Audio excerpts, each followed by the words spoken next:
right, guys, it's a moment we've all been dreading. It's a moment that if you live in the Midwest, or you live in a state where winter is a thing, it's time to put the bike away. So that's what we're going to be doing today. So watch this video if you are curious of how to put your bike away for storage, if it's your first year doing it. I have plenty of extra steps that we're going to be doing and ensuring that we get this bike properly suited for the winter storage, for the winter season. So I'm going to be walking through all the things that I do. I'm not just going to tell you what to do and this is what you should do.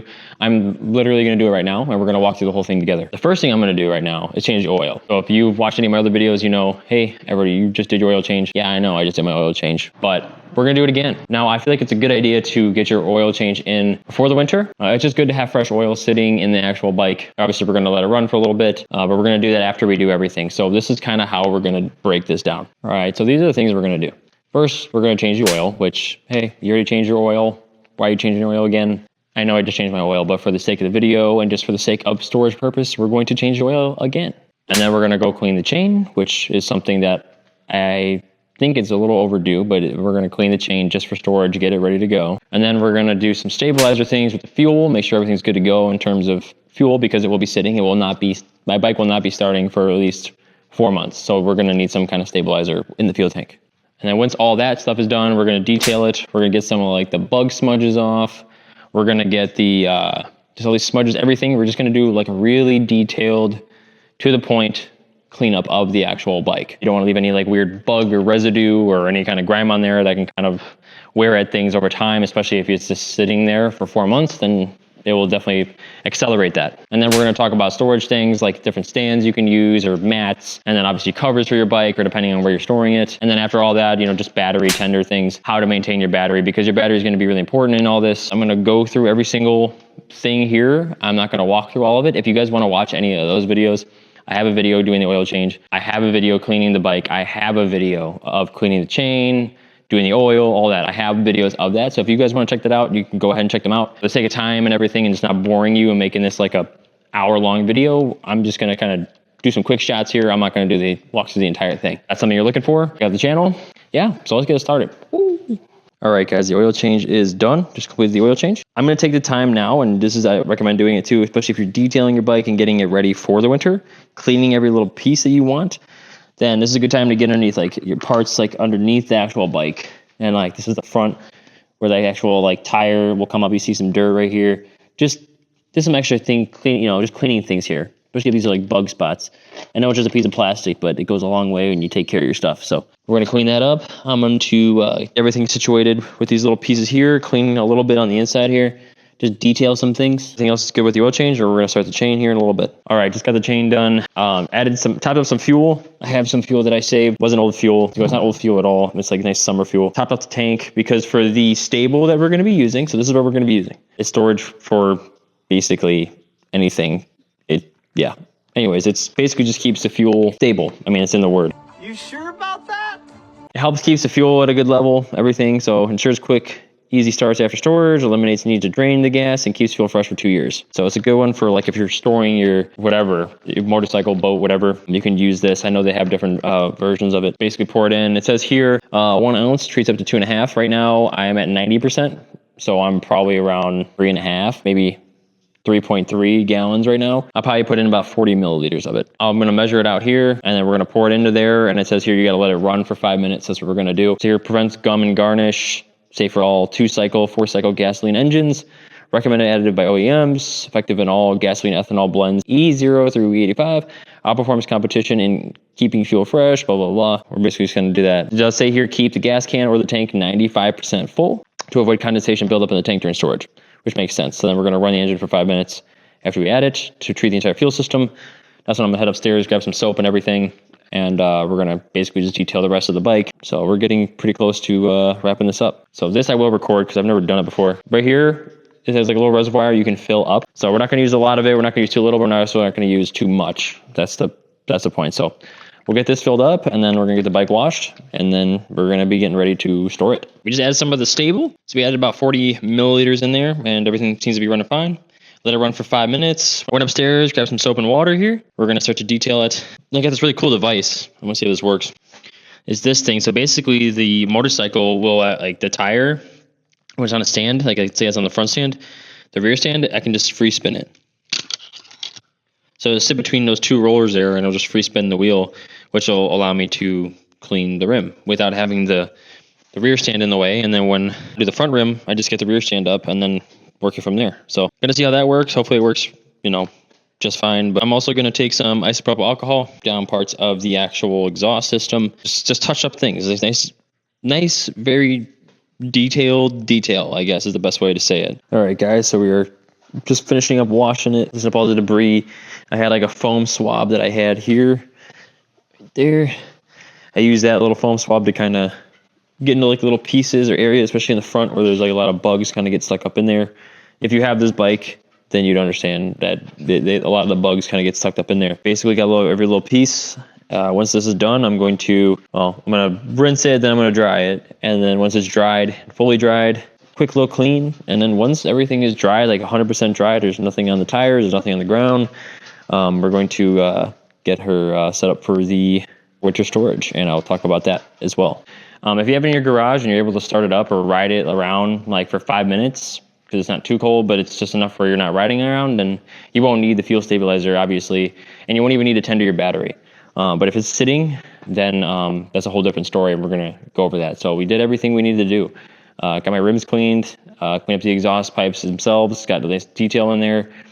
Right now, just waiting for it to just fully dry like this. So this is just some tips. What I use when I'm storing my bike, and I use for my 450 as well, is I have a front stand right here, and then I have my rear stand right here. So the point of that is the front tire and the rear tire are not touching the concrete. They're not touching the ground. There's no flat spots to be developed. There's no moisture being pulled from the tire from the concrete, or vice versa. It's off the ground. So that's what we want. And if you can't afford a front stand or a rear stand, and some bikes even have a center stand that you could use, if you can't afford those, environmental like mat or any kind of mat that helps like absorb moisture, or it can provide as like a barrier. Like I know there's like certain garage mats that you can get where if you put your bike or even your car, I used to do it with my Mustang, you put it over the mats and it would help create like a barrier between the concrete and then the actual car itself. Obviously, you're still going to get some flat spots. The tires, and some people argue me on this, is like from dry rotting out. You can have your tires rot. You want to make sure that your tires are at least off the ground. If you can't get them off the ground, make sure they're touching a mat of some sort, not just like a normal doormat or like gym mat. You want some kind of like a heavier duty mat, like something that can absorb moisture or like the elements a little bit more. I just recommend doing this in general. In your garage or it's outside, then 100% put a cover on. That's 100% recommended. If you're in your garage and you're lucky enough, throw a nice blanket over it and tuck it in the spots, and you're not going to have any issue with it either. And if rodents are a big thing, I recommend, and I've heard other people say it too, is putting like shop towel or like rags in your actual holes, like the entry points, like right up in here or even down here, like where the headers are, like any kind of hole points, like just to kind of block them, especially like your exhaust. They're going to look for warmth. They're going to try to burrow in things, and you don't want them getting in there. You don't want them getting into your electronics. Any kind of repellents that I recommend too would be like mothballs work really well. I've used mothballs before. I've heard that there's like a spearmint, like a peppermint spray you can get. You can put it all around your perimeter of the bike or your car, whichever one you're doing. A good cover should prevent that too, although they can chew through the cover.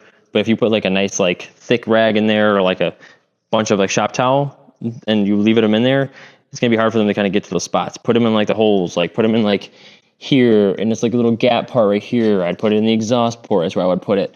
Down here, I'd just start plugging those points so they can't chew up the wires, they can't get in there. I'll show you guys where I'm going to store mine, but this is basically what it's going to look like. I wouldn't put a mouse trap anywhere nearby, maybe not near the bike, but any kind of entry points that you might know, sure, but don't put it near the bike because that might draw them to the bike, because there's a trap for a reason. It draws them to it, and you don't want them to be drawn to your bike. Officially ready to put this bike away. Also, putting your bike on the front stand and the rear stand, not only is it good for flat spots or moisture issues with your tires, it's also good for your suspension. It's not loaded on the side like that. It's good to keep your bike upright and centered. It helps keep some tension off that suspension. It's good all around. So invest in a stand, center stand, or both of these. Anything that can help your bike sit upright, especially for a long period of time, then 100% invest in that. All right, guys. So I got the bike behind the vehicle in my parking spot. It's a little dark over here, but it's going to be back here. That's where I'm going to do it. You can tell I have a stand right here for my rear. And then I also have a front stand. It's kind of dark, but I basically have the front stand and the rear stand. Now what I'm going to do is I'm going to remove the seat, pop the battery out. And once I have the battery out, I'm going to seal the seat back up, and then we're going to throw a cover on it. And I'll show you what that looks like. I also invested in this trusty neck lamp. Basically just see everything with it. So right here, you can see front stand. It's above the concrete. And then we have here as well, the rear stand is also above the concrete. I also got that trusty rag in the exhaust port here. We don't really get rats in the garage here, but I wanted to be safe. And if it's above the ground, it'll be harder for the rat to actually get into where you need to go, depending on how high you have it raised, depending on if you have rats too. So if your area is very known for its rats and everything, then yeah, invest in something like mothballs or some kind of like a repellent or deterrent. You can spray on the ground or something that's safe that you can put on the ground and repel the rat. So I know because rodents are kind of one of the biggest annoying things. But if you're inside, especially if you're inside, you should be fine. Especially if it's like an insulated area like this, climate controlled and everything. It's not really a dirty area. You should be fine, but that depends on where you live. So, all right, guys. So one thing to remember too is when you're disconnecting your battery for the first time, if you're taking something away, you're taking the battery away, you're disconnecting. Do the negative side first, and then you do your positive side. Be careful not to drop any bolts as well. But yeah, remember negative side and then positive. Make sure your bike's not on. It's pretty obvious, but you'd be surprised.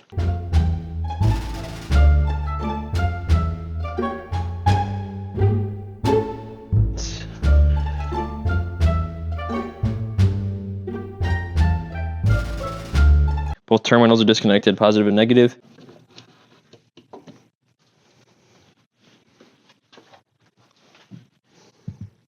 All right, cool. So we got the battery out and they're still, and then we're saving those as well. But now the battery is out.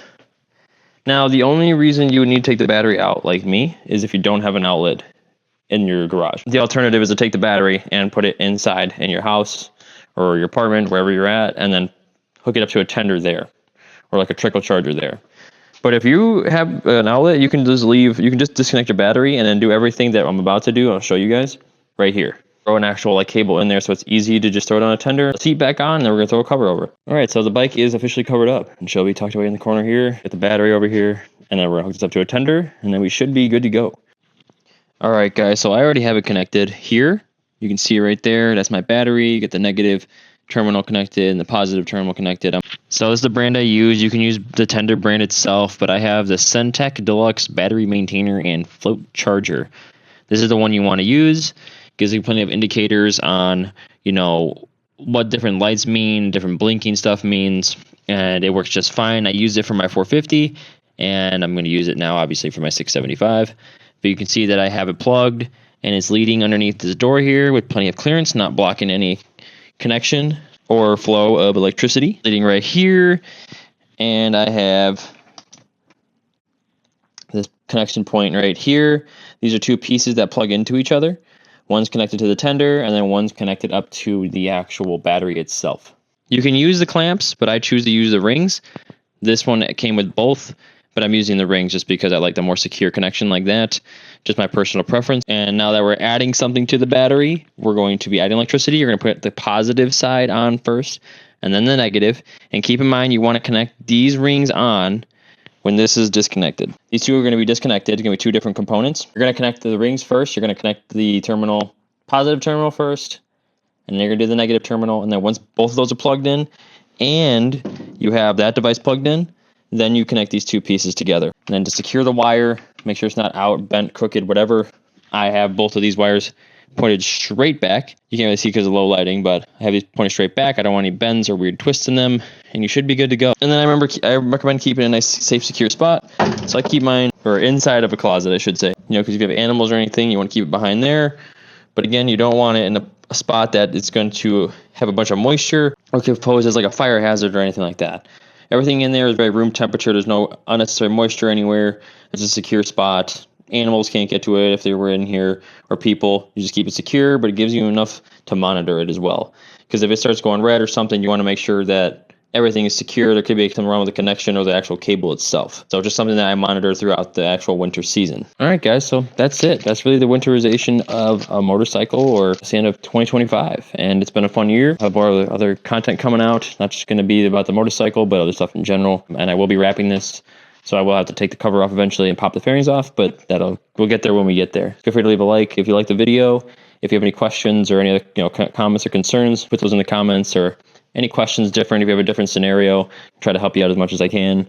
Or if any input for me, I will definitely appreciate that too. And if you like this kind of content, or you're looking forward to more content in the wintertime, then hit the subscribe button and stay tuned for more videos. Hope you guys have a wonderful rest of your day, and I hope that the winter season is nice and fast for all of us. Yeah, so then I'll see you guys on the next video. So, peace.